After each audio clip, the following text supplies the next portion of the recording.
इसलिए पसंद है क्योंकि शतरंज का एक नियम बहुत अच्छा है। कोई कैसे भी, कैसी भी, कितनी भी चालें चले, अपने अपनों को नहीं मारते। जी हाँ, ध्यान से सुनिए, शतरंज का ये नियम बहुत अच्छा है। हम सब भी उन्हें अपना मानते हैं, लेकिन वो पराये जैसा बर्ताव कर रहे हैं।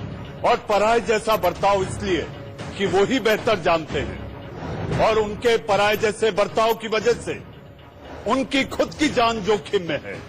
और जब खुद की जान जोखिम में है तो वो ये नहीं सोच रहे कि उनकी ये हरकत दूसरों की जान पर बनाई है।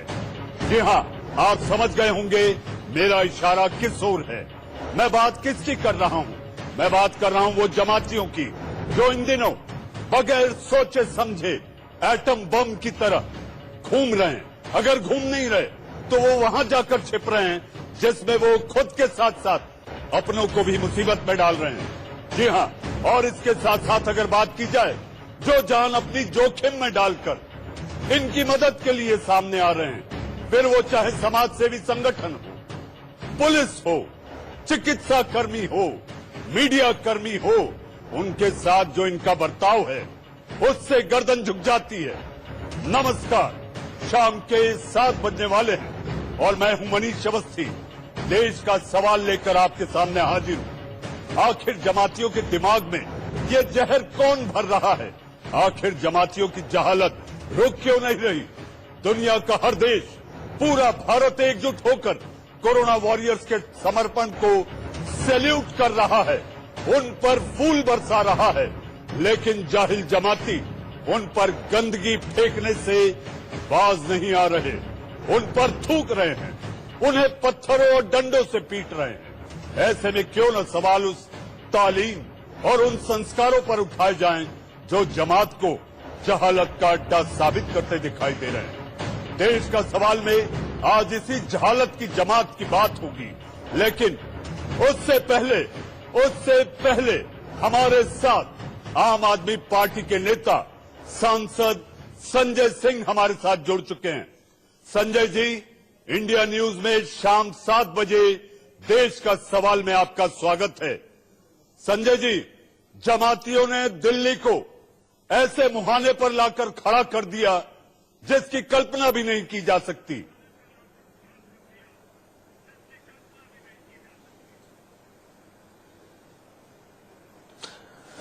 नहीं, निश्चित रूप से अभी कई जगहों पे क्वारंटाइन करके और हॉस्पिटल में भी जो लोग मरकज से जिन लोगों का पॉजिटिव केस पाया गया था या सस्पेक्टेड थे, उनको पूरे दिल्ली में अलग अलग जगहों पे रखा गया है। और दिल्ली की सरकार और हमारे चिकित्सक ये प्रयास कर रहे हैं कि कैसे इस संकट से निपटा जाए और कैसे जल्द से जल्द ये जो जांच वगैरह होने के बाद जो ट्रीटमेंट हो रहा है उसको कैसे खत्म किया जाए। उसमें ज्यादा से ज्यादा हम लोगों का प्रयास ये है कि इस संकट को उन एरियाज में जहां विजिट किया है मरकज में आने वाले लोगों ने, उसको आइडेंटिफाई करके वहां पे जांच पूरी की जाए, वहां पे देखा जाए कि कोई ऐसा पॉजिटिव केस मिल तो नहीं रहा है।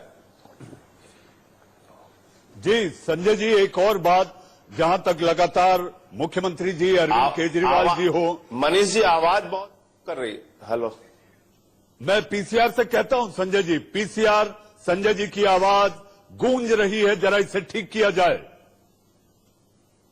संजय जी, बेहतर हुई, आपको मेरी आवाज आ रही है? जी, आपकी आवाज आ रही है, बिल्कुल। जी संजय जी, मेरा दूसरा सवाल ये कि दिल्ली सरकार ने दिल्ली पुलिस को 1900 से ज्यादा लोगों के नंबर दिए थे।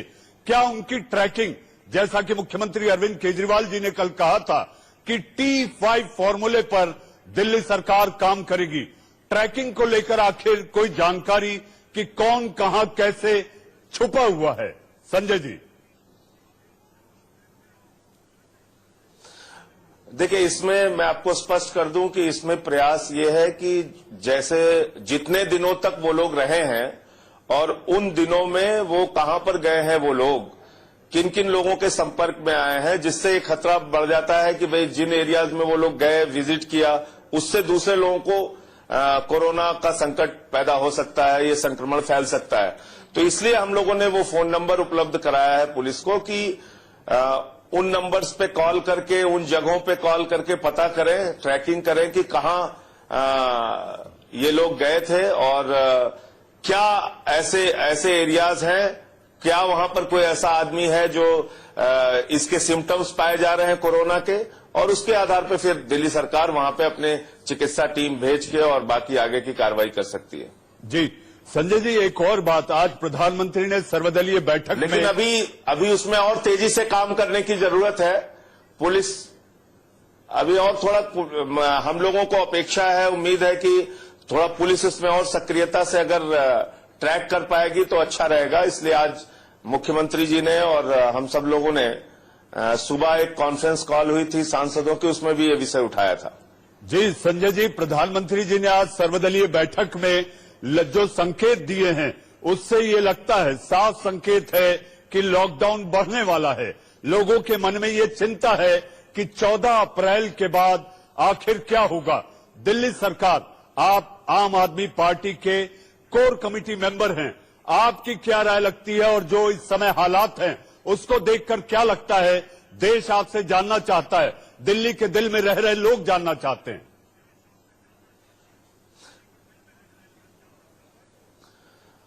मनीष जी, देखिए, इस वक्त जिस तरह से अलग अलग राज्यों से खबरें आ रही हैं, राजस्थान हो, तमिलनाडु हो, दिल्ली आप देख लीजिए, आज बहुत ज्यादा केसेस दिल्ली में हो चुके हैं और भी उत्तर प्रदेश में केसेस बढ़ रहे हैं। तो परिस्थितियां बहुत अच्छी नहीं है। निश्चित रूप से देश भर में केसेस बढ़ रहे हैं, इससे लोग परेशान हैं, चिंतित हैं।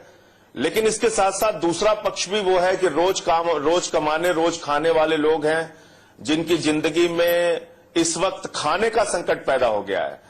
तो सामूहिक रूप से प्रयास करके, उसमें सामाजिक संस्थाएं हैं, धार्मिक संस्थाएं हैं, सरकारें हैं, राजनीतिक पार्टियां हैं, एमपी एमएलएज हैं, वो लोग अपने स्तर से उस संकट से निपटने का काम कर रहे हैं, भोजन पहुंचाने का काम कर रहे हैं।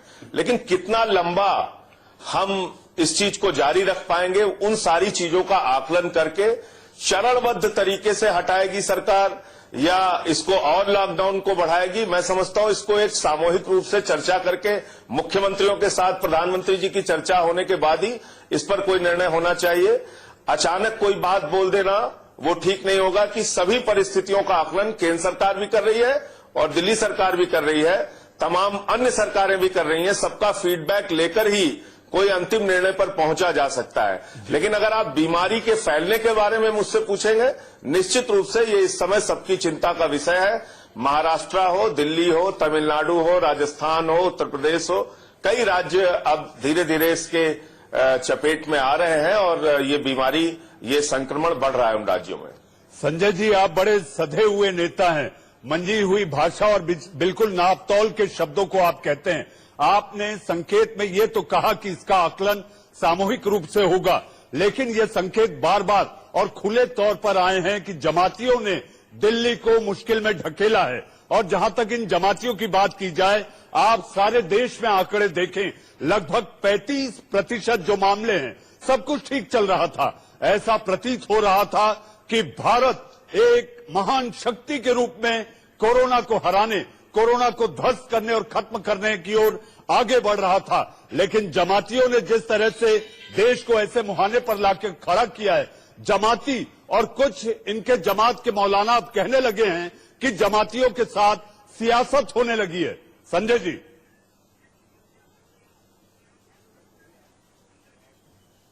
नहीं, इसके दो पक्ष हैं। देखिए, पहली बात तो ये कि निश्चित रूप से मरकज से बहुत बड़े पैमाने पर पॉजिटिव केसेस आए और वो अलग अलग राज्यों में गए, उससे दूसरे लोग भी संक्रमित हुए और उसको अलग अलग राज्य सरकारें अपने अपने स्तर पे देख रही हैं, उन जिलों को आइडेंटिफाई कर रही हैं जहां पर जमात के लोग गए थे और उनको जांच करने का, उन एरियाज को आइडेंटिफाई करके वहां जो उनको अपनी ओर से जो सावधानी बरतनी है वो सरकार कर रही है। लेकिन दूसरा पक्ष ये भी है कि इस पूरे मामले को जैसे कोरोना जिहाद का नाम दिया जा रहा है, कोरोना जिहाद जैसे शब्दों का इस्तेमाल करने से भी बचना चाहिए। इसलिए मैं इस बात को कह रहा हूं कि जो ये जमाती जो लोग गए हैं, इससे सबसे ज्यादा किसको प्रभावित किया? मुस्लिम समुदाय के लोग ही इस संक्रमण के ज्यादा चपेट में आया। पूरे आंकड़े उठाकर देख लीजिए, जिन जिन राज्यों में गए, जिन जिन मस्जिदों में रुके, जहां जहां लोगों के संपर्क में आए, ये सारे लोग मुसलमानों के ही संपर्क में आए। तो इसलिए जिहाद का नाम देना मुझे लगता है ठीक नहीं है, क्योंकि जिहाद अपने ही धर्म के लोगों को मारने के लिए कोई ये लोग करेंगे या अपने ही लोगों को संकट में डालने के लिए करेंगे, ये नहीं कहा जा सकता। हां, निश्चित रूप से लापरवाही बरती है, बहुत बड़ी लापरवाही, गैर जिम्मेदाराना काम किया है, जिसकी वजह से आज ये इतना बड़ा संकट हम लोगों को देखने को मिल रहा है और उस पर सरकारें अपने स्तर पे काम कर रही हैं। जी संजय जी, जहां तक आपने जहालत की बात की, तो कल ही का एक इन्होंने जो नमूना पेश किया है, शर्म से गर्दन झुक जाती है। द्वारका में जिस तरीके से जिस क्वारंटाइन में ये थे, वहां से यूरिन की, मुझे ये स्क्रीन पर कहते हुए शर्म महसूस हो रही है। ये निर्लज्ज हरकत नहीं, ये बेहयाई नहीं, ये बदतमीजी नहीं, ये अश्लीलता नहीं, तो क्या कहा जाए? क्या मरकज इन्हें यही सिखाती है? नहीं नहीं, बिल्कुल मैं आपकी बात से सहमत हूं। ऐसा करते हुए, ऐसी अश्लीलता करते हुए, ऐसी गैर जिम्मेदारी का परिचय देते हुए जो भी व्यक्ति पाया जाए, उस पर सख्त कार्रवाई होनी चाहिए। आज आप इस बीमारी से खुद अपने आप को नहीं बल्कि दूसरे लोगों को भी संकट में डाल रहे हैं। ऐसा कोई भी कार्रवाई करते हुए व्यक्ति पकड़ा जाए, उसके खिलाफ सख्त कार्रवाई होनी चाहिए। जी, दिल्ली सरकार की क्या योजना है ऐसे लोगों को लेकर? संजय जी, बात यह भी आ रही है कि जो लोग छुपे हुए हैं, अब भी छुपे हुए हैं, तो क्या सरकार ये सोच रही है कि इनके खिलाफ किस तरह का एक्शन होना चाहिए? हिमाचल प्रदेश में साफ कह दिया गया है, आपको अल्टीमेटम और वार्निंग दी गई थी, एक तय समय के अनुसार अगर आप नहीं पेश हुए तो सरकार कानून के तहत काम करेगी और हद अटेम्प्ट टू मर्डर तक लगाया जा सकता है, जो एक्शन के तहत किया जाएगा।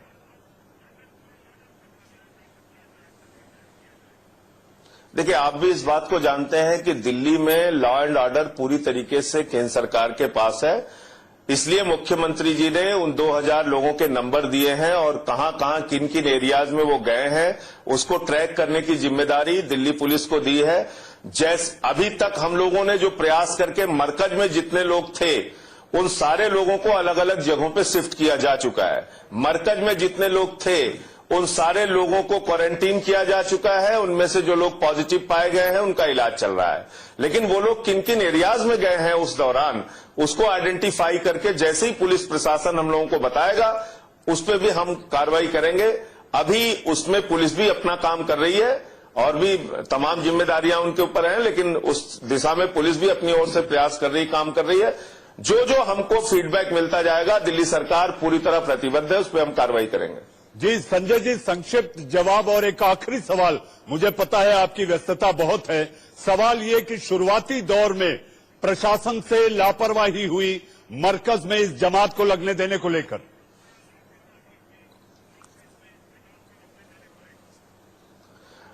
देखिए, इसमें 2-3 चरणों में पूरी बात को समझना होगा।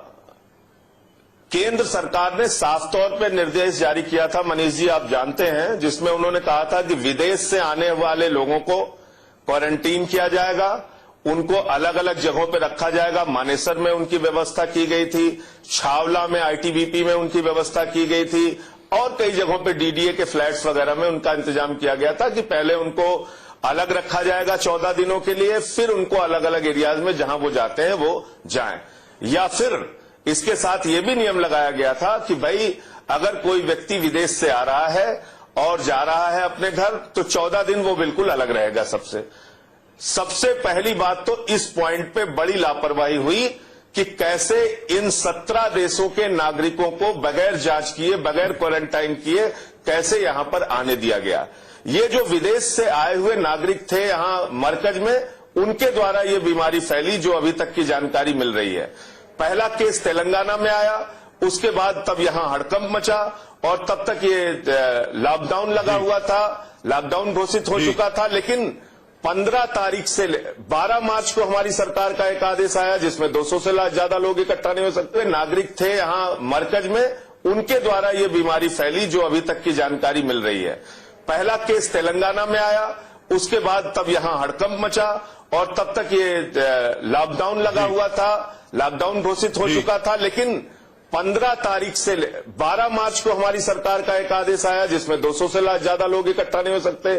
फिर एक आदेश 16 को आया, फिर 19 को आया, फिर 21 को आया, जिसमें हमने अंतिम आदेश ये है कि भाई 5 लोगों से भी ज्यादा लोग इकट्ठा नहीं हो सकते।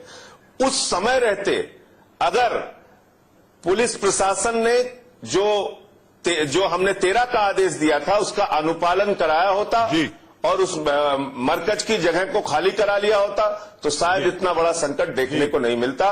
उस स्तर पे एक बड़ी लापरवाही हुई है, मैं ऐसा मानता हूं। जी संजय जी, जैसा कि मैंने कहा था कि जी संजय सिंह एक ऐसे नेता हैं जो बेबाकी से अपनी बात रखते हैं। मेरा सवाल था, उन्होंने माना कि चूक हुई, एक मंजे हुए नेता की तरह सधी हुई भाषा बोलते हुए संजय सिंह जी आप हमारे साथ जुड़े और कोरोना अपडेट को लेकर दिल्ली सरकार की तैयारियों और इससे निपटने की तमाम कोशिशों पर बात की।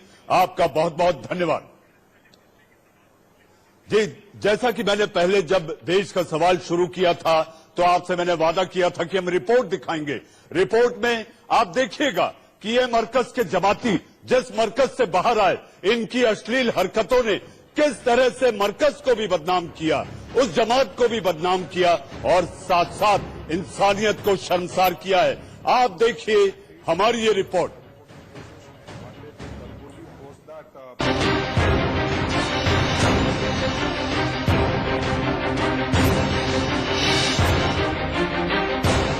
एक ही मुल्क की दो तस्वीरें, एक ही दुश्मन महामारी से लड़ाई की दो अलग अलग मानसिकताओं का सबूत है।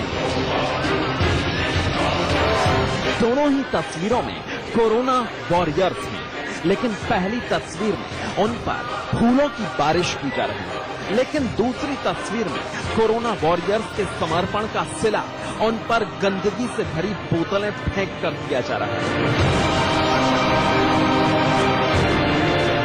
जमात की जहालत अब नाकाबिले बर्दाश्त वाली सीमा तक पहुंच गई है।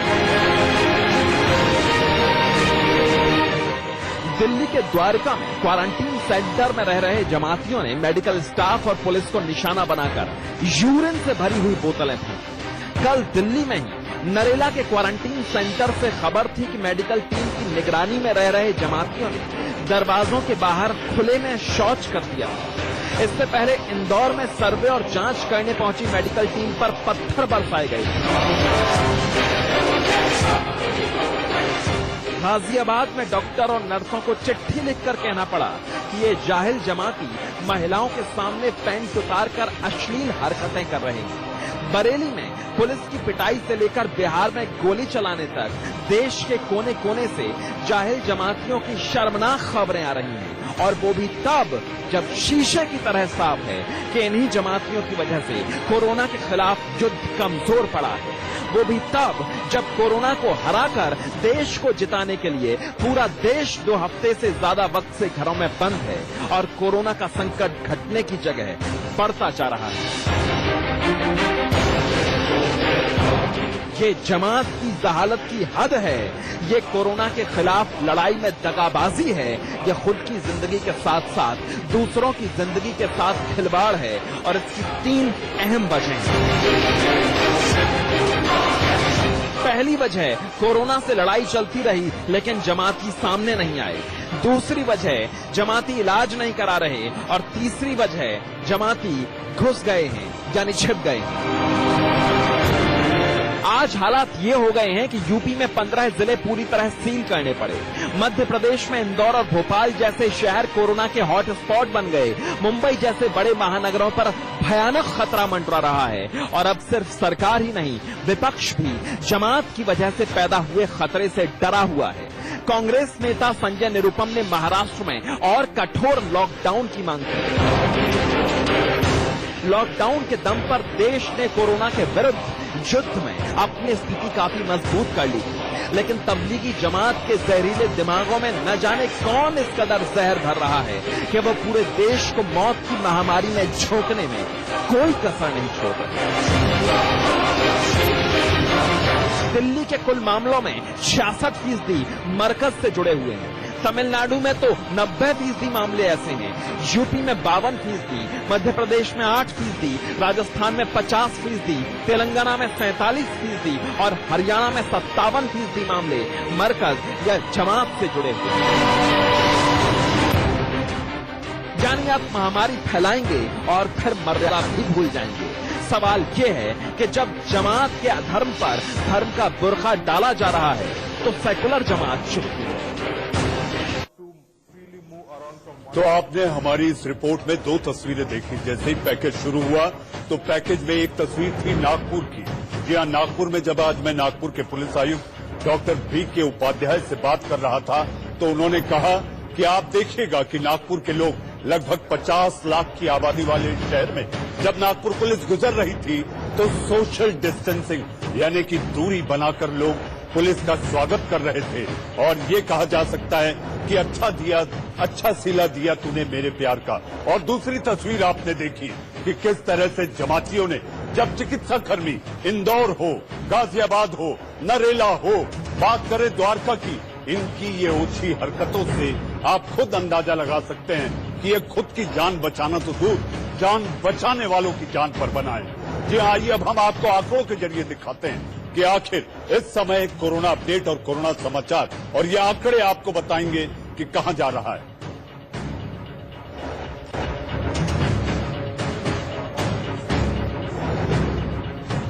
इस समय दिल्ली में दिलशाद गार्डन, निजामुद्दीन, GTB अस्पताल, पंजाबी बाग, ये सब हॉटस्पॉट बने हुए हैं। और जैसा कि आप देख सकते हैं देश के अलग अलग राज्यों में, अलग अलग शहरों में जहां बात की जाए ऐसे कई हॉटस्पॉट। आखिर उसकी वजह क्या है? देश का सवाल हम ये चर्चा क्यों कर रहे हैं? उसकी वजह यह है कि मरकज से निकले जमातियों ने जो कोरोना भारत जिस पर नियंत्रण करने की कगार पर खड़ा था उसको ऐसे मुहाने पर ला दिया, ऐसी तबाही की ओर ढकेल दिया जहां से अभी पीछे पलट के आना, यानी कि अगर लॉकडाउन खत्म होने की बात जो थी मन में वो अब बढ़ाने की सोच रही है सरकार, तो आखिर इसका जिम्मेदार, इसका कसूरवार, इसका गुनहगार कौन? जी हाँ, वो मौलाना साद जो अंदर बैठा है, अंदर से ऑडियो जारी करता है कि आप क्वारंटाइन में रहें। अगर काश यही सोच पहले होती कि यह मरकज नहीं लगेगी, मरकज लगाने की जरूरत नहीं, मक्का मदीना बंद हो सकते हैं, तो आखिर कुल मामले में जमात की हिस्सेदारी आप देख सकते हैं कि देश के अलग अलग शहरों में, अलग अलग राज्यों में, दिल्ली में 66%, मध्य प्रदेश में 8%, राजस्थान लगभग 50%, तेलंगाना 47%, हरियाणा 57%। जो ये हिस्सेदारी है जमात की, आप खुद अंदाजा लगाएंगे, आप खुद समझ जाएंगे कि ये जो पहले 1/3 की बात थी, आंकड़े खुद बताते हैं कि ये अब लगभग 50% होने जा रही है। न जाने अभी और कितने जमाती अलग अलग जगह, जिसे कम्युनिटी ट्रांसमिशन कहते हैं, उन्होंने इसको फैलाया। मुंबई की बात करें तो महाराष्ट्र के मुख्यमंत्री उद्धव ठाकरे, जी हां, कलानगर तक इसकी चपेट में है। अब वक्त है थोड़ी देर की खामोशी का। जी हां, थोड़ी देर की खामोशी और फिर हम लौटेंगे और करेंगे देश के सवाल पर बहस और चर्चा। तमाम नार के बाद फिर एक बार आपका स्वागत है। जी हां, यूपी के 15 जिले सील होने की जो बात आ रही थी, ये अब साफ कर दिया गया है कि केवल जो हॉटस्पॉट होंगे उन इलाकों पर ये प्रतिबंध लागू होगा। लोगों में मची अफरा तफरी के बाद सरकार ने इस बात को साफ किया है कि 15 जिलों के सील होने की जो जानकारी थी वो केवल हॉटस्पॉट को लेकर है। आपके टीवी स्क्रीन पर आप देख रहे हैं नोएडा के सील इलाके sector 137, Gaur city sector 37, sector 74, sector 93, sector 100, sector 135, sector 22, sector 27, ये सारे हॉटस्पॉट हैं जो नोएडा के सील किए जाएंगे।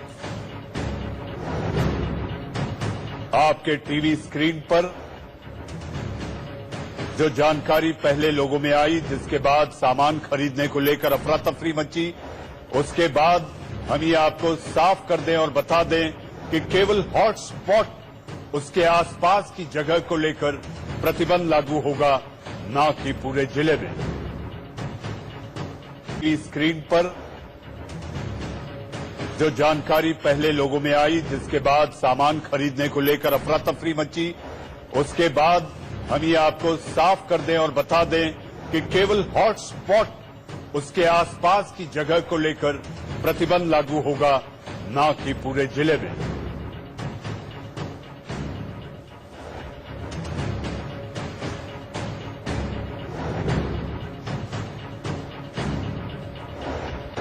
सिर्फ गाजियाबाद ही नहीं, नोएडा में भी कमोबेश ऐसे ही हालात दिखे हैं। आइए बताते हैं हमारे रिपोर्टर क्या हालात हैं। तो आप समझ जाएंगे कि लोगों में एक पैनिक सिचुएशन तो है, लेकिन आपको पैनिक नहीं करना है। सामाजिक दूरी आपको बना करके रखनी है, सोशल डिस्टेंस आपको मेंटेन करना है किसी भी तरीके से। इंडिया न्यूज लगातार आपको ये खबर पहुंचाएगा। मैं तो बस यहां से गुजर ही रहा था, मेरे लिए ये वाकई चौंकाने वाली कतार है। नोएडा के सेक्टर 122 से हम रिपोर्ट कर रहे हैं और आप एक बार फिर से देख लें, ये ग्रोसरी की वहां तक की कतार है। लेकिन हम इतना जरूर कहेंगे, सील होने का मतलब ये नहीं है कि आपकी जिंदगी रुक जाएगी। सील हो जाने का मतलब ये भी कतई नहीं है कि आपको जरूरत का सामान नहीं मिलेगा। ये आपके लिए सरकार की तरफ से उठाया गया कदम है और आप भी ये समझें कि आपके लिए, अपनों की सेहत के लिए ये बेहद जरूरी है।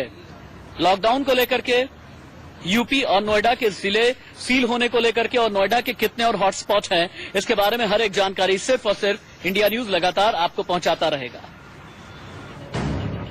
तो ये है मीडिया के कोरोना वॉरियर इंडिया न्यूज के मेरे सहयोगी राशिद हाशमी, जो अपने घर जा रहे थे, लेकिन चूंकि जब उन्होंने देखा कि ये जानकारी आपके लिए जरूरी है तो उन्होंने वहां से ये रिपोर्ट भेजी। यूपी में 15 जिलों के सील होने की खबर के बाद हर तरफ अफरा तफरी मच गई है। गाजियाबाद और नोएडा में लोगों की भीड़ सड़क पर उतर गई है। जरूरी सामान लेने के लिए दुकानों के सामने लंबी कतारें लगने लग गई। गाजियाबाद से जतिन गोस्वामी की ये रिपोर्ट देखें। बात कही जा रही थी, उन जिलों में गाजियाबाद का भी नाम था कि पूरा जिला सील कर दिया जाएगा, लेकिन हम आपको बता दें कि पूरा जिला सील नहीं किया जाएगा। मैं गाजियाबाद में मौजूद हूं और मेरे पीछे ही जो तस्वीरें हैं ये दर्शा रही हैं कि लोग कहीं ना कहीं डर रहे हैं, लेकिन आपको ये बता दें कि डरने की जरूरत नहीं है। गाजियाबाद एसएसपी और डीएम ने ये साफ कर दिया है कि पूरा जिला सील नहीं होगा। लोग घरों से अचानक ये सुनकर बाहर निकल आए कि क्या कहीं पूरा जिला तो सील नहीं हो रहा है। और ये अरतला इलाके की तस्वीरें आप देखिए, कितनी भीड़ अचानक से उमड़ आई है। और ये देखिए यहाँ पर ये जो कतार लगी हुई है ये एटीएम पर लगी हुई है। तमाम लोग कैश निकाल लेना चाहते हैं। ऐसी भीड़ हमें कई जरूरी सामान की दुकानों पर भी दिखाई दी। जैसे मसलन मैं आपको पीछे दिखाऊं तो इस तरफ एक सब्जी की दुकान है, वहां पर भी काफी भीड़ उमड़ आई। लोग ये सोच रहे हैं कि कहीं अगले एक हफ्ते तक पूरा जिला तो सील नहीं हो जाएगा, कहीं जरूरी सामान नहीं मिलेगा। लेकिन ये आपको फिर बता दें कि ऐसा कुछ नहीं है, जिला सील नहीं हो रहा है। सिर्फ गाजियाबाद में एक छोटा सा हिस्सा, एक छोटे से इलाके का एक हिस्सा सील हो रहा है। ये बात एसएसपी और डीएम ने कही है और वो हिस्सा है जहां पर कोरोना संक्रमित मरीज और संदिग्ध पाए गए थे।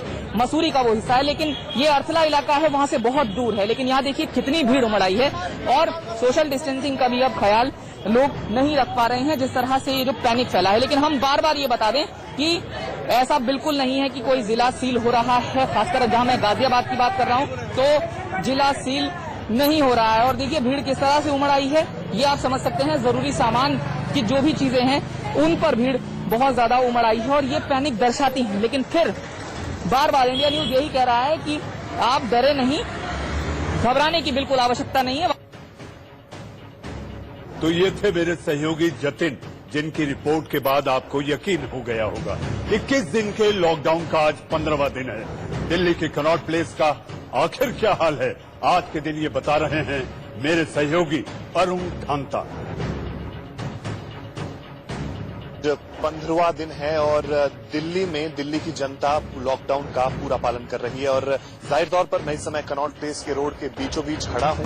अमूमन यहां पर खड़ा रहना नामुमकिन होता है कि इतनी ज्यादा गाड़ियों का मूवमेंट होता है, लेकिन आप देख सकते हैं किस तरह से यहां पर सन्नाटा पसरा हुआ है। और उसी तरह का सन्नाटा आपको कनॉट प्लेस की मार्केट में भी दिखाई देगा। और साफ तौर पर अगर हम दिल्ली की बात करें तो कहीं ना कहीं जो आंकड़ा है कोरोना पेशेंट्स का वो 600 के करीब पहुंचने वाला है। ऐसे में लगातार आंकड़े जो हैं वो बढ़ते जा रहे हैं। अगर देश भर की अगर हम बात करें तो करीब 5000 से ज्यादा लोग कोरोना पॉजिटिव हो गए हैं। वहीं करीब 150 का जो आंकड़ा है वो लोग कोरोना की वजह से अपनी जानें भी खो चुके हैं। ऐसे में चुनौती जो है वो सरकारों के सामने बहुत बड़ी है। लगातार जो है केंद्र सरकार भी बाहर से जो टेस्टिंग किट्स है उसको मंगवा रही है। कहीं ना कहीं सबसे बड़ी समस्या देश के सामने ये है कि अभी आपके पास उतनी बड़ी मात्रा में टेस्टिंग किट्स नहीं है जितनी बड़ी मात्रा में जो पॉजिटिव केसेस सामने आ रहे हैं। वही एक कारण है कि अभी जो आंकड़ा है वो बढ़ जरूर रहा है, लेकिन जिस तरह से हम अभी भी सोच रहे हैं कि अगर टेस्टिंग किट ज्यादा होंगी तो आंकड़ा और ज्यादा बढ़ सकता है। लेकिन ऐसे में भारत की जो स्ट्रेटेजी अब समझ आ रही है वो कहीं ना कहीं जो कोरिया, चाइना और जापान ने अप्लाई की है उस स्ट्रेटेजी पर भारत चलना चाहता है कोरोना वायरस के इस लगातार बढ़ते हुए आतंक को खत्म करने के लिए। कैमरामैन पवन चौधरी के साथ अरुण ढांटा, इंडिया न्यूज, दिल्ली। दिल्ली के दिल यानी कि कनॉट प्लेस से मेरे सहयोगी अरुण ढांटा की रिपोर्ट आपने देखी। अब मैं आपको लिए चलता हूं मध्य प्रदेश। मध्य प्रदेश में कोविड-19 के संक्रमित लगातार बढ़ते जा रहे हैं और मध्य प्रदेश में भोपाल और इंदौर कोरोना का हॉटस्पॉट हैं। इंदौर का ताजा हाल बता रहे हैं मेरे सहयोगी एहतियाब शेख। के पेशेंट्स की ये कहा जाए कि बढ़ोतरी लगातार चल रही है। प्रदेश भर के अंदर तकरीबन 350 के आसपास पेशेंट्स हैं, जिसमें सबसे ज्यादा हॉटस्पॉट जो बना है वो इंदौर शहर, उज्जैन शहर और भोपाल शहर। इन तीनों शहरों के अंदर कोरोना के मरीजों की गिनती लगातार बढ़ती जा रही है। इंदौर का जिक्र अगर हम करते हैं तो इंदौर में 173 पॉजिटिव केसेस अभी फिलहाल है, जिसमें सबसे ज्यादा मौतें प्रदेश में 15 मौतें इंदौर शहर के अंदर ही रजिस्टर की गई हैं। इंदौर शहर के अंदर सूरत हाल कुछ इस तरह का है कि लगातार शासन प्रशासन की तरफ से लॉकडाउन को पूरी तरीके से पालन करने के लिए हिदायत दी जा रही है। चौराहों की अगर मैं बात करता हूं तो आप देखिए कि इस तरीके से चौराहों को हर जगह पर पूरी तरीके से कॉर्डन ऑफ किया गया है। यहां से निकलने वाले हर व्यक्ति की जांच की जाती है।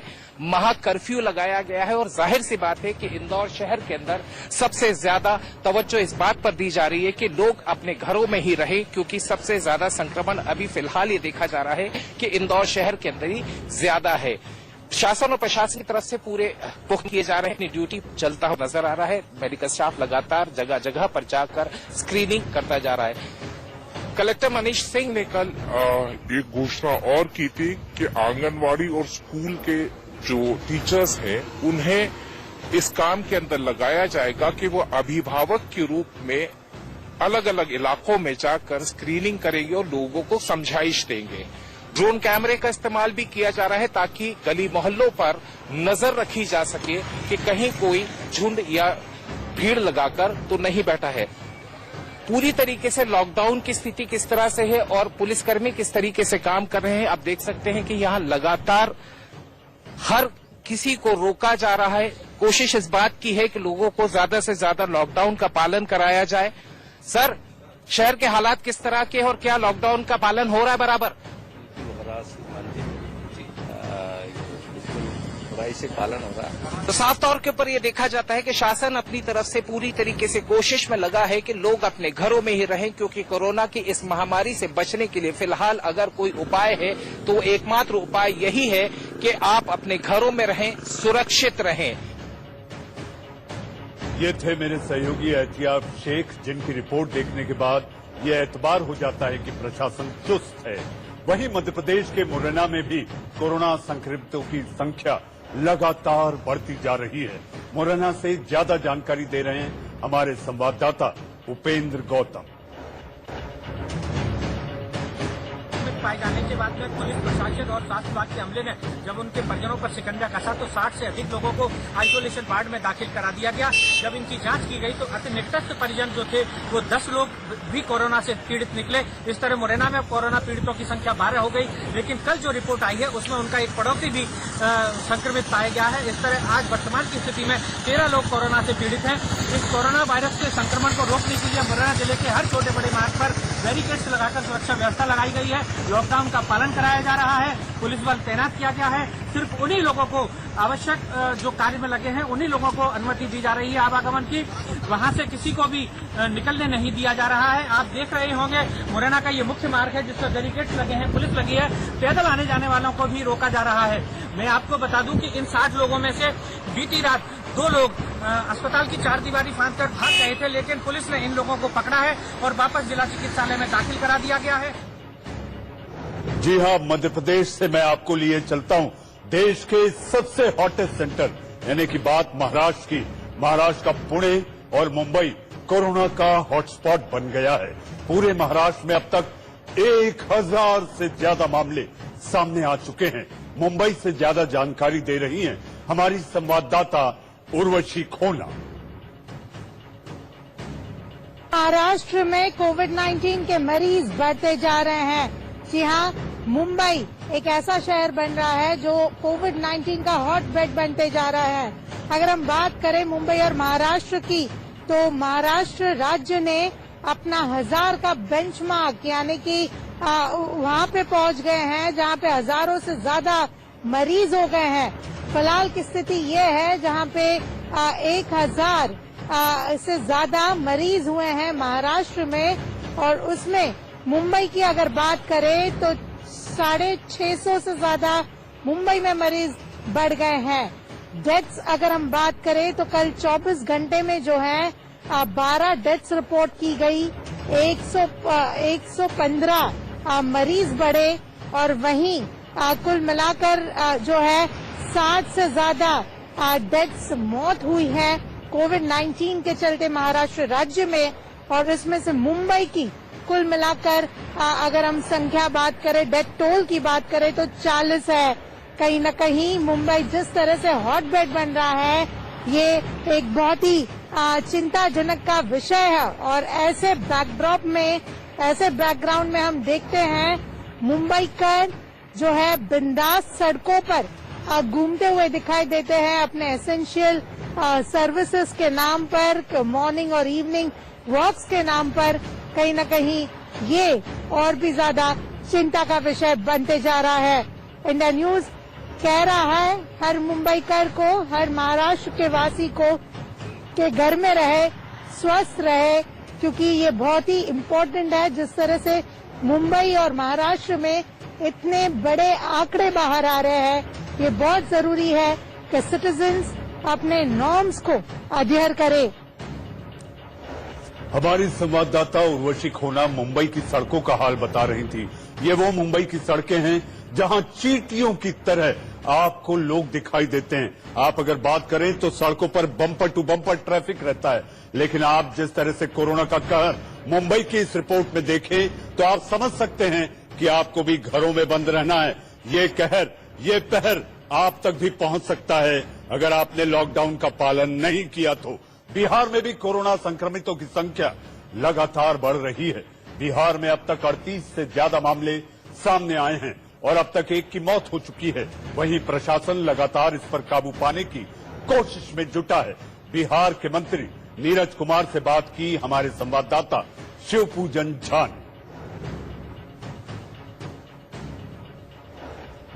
और ऐसे में बिहार सरकार के मंत्री कैसे कर रहे हैं काम, इसका जायजा लेने के लिए हम पहुंचे हैं नीरज कुमार जी के घर। मंत्री हैं बिहार सरकार में, लॉकडाउन का 15वां दिन है, सन्नाटा पसरा हुआ है, लेकिन फोन पे तमाम काम हो रहा है। जरूरत की चीजें हर जगह पहुंच जाएं, ये सुनिश्चित करना मंत्री जी की जिम्मेदारी है, और इसी बाबत अपने घर को ही ऑफिस में तब्दील कर दिया है मंत्री जी ने।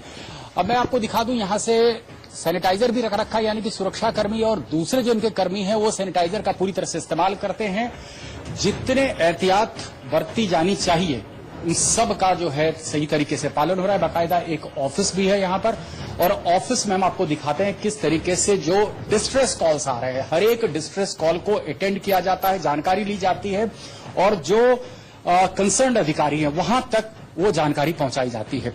मंत्री जी खुद बैठे रहते हैं, और मैंने खुद देखा है कि कई कई घंटे मंत्री जी बैठते हैं, अपने कागज को लेकर के इंस्ट्रक्शंस देते हैं, जानकारी इकट्ठा करने की कोशिश करते हैं और हर संभव मदद पहुंचाने की कोशिश कर रहे हैं। मुश्किल का दौर है मंत्री जी, और इस मुश्किल दौर में मैं देख रहा हूं कि आप लगातार काम कर रहे हैं, एक एक इंडिविजुअल का फोन आप अटेंड कर रहे हैं, कैसे मदद पहुंचा रहे हैं लोगों तक? विश्वव्यापी एक महत्वपूर्ण चुनौती है, और बिहार का जनसंख्या का घनत्व, ऐसे पूरे देश के अंदर में प्रवासी लोग विभिन्न राज्यों में काम करते हैं, लेकिन बिहार की खास करके बिहार से बाहर के लोग ऐसी स्थिति में जब लॉकडाउन हो उनका आना जाना रुका हुआ, तो माननीय मुख्यमंत्री नीतीश कुमार जी ने उनके पारिवारिक दायित्व के निर्वहन के लिए उनके गांव से लेकर के प्रवास में जहां वहां व्यवस्था किया, तो स्वाभाविक है उनको जानकारी देना, उनके दायित्व की पूर्ति करना हमारा नैतिक धर्म है।